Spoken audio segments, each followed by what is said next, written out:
Өглөөний мэнд. Одоо хийж байгаа ажил болохоор 200 мотор бүрээс 30.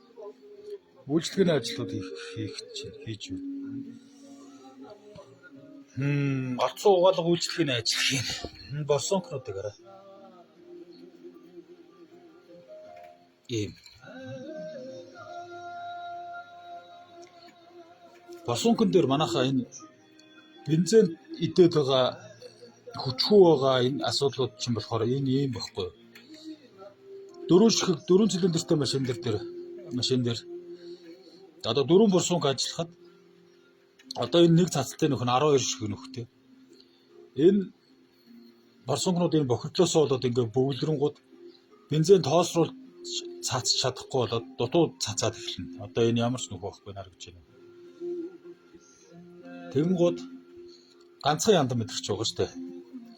Саасан дээр доор бас нэг байгаа. Дээдлийн ганц яндан мэдрэгч 4 ширхэг борсонкыг нэг бүрчлэн ингээд таньж чадахгүй байхгүй.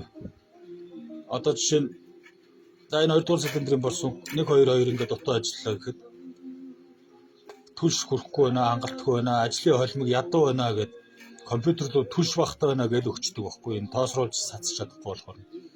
Тэнгууд компьютер түлшээ өндрөөр өгчин түлш баг байна, ажлын холимог нэмэр гэд. Тэрнээс чинь болоод бензин идэл чинь ихсээд хүчгүй болоод байгаа шалтгаан нь.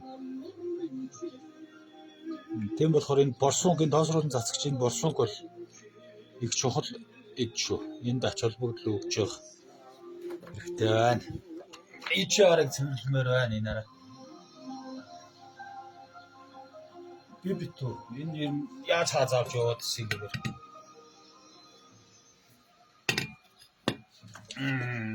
PCV галапанг.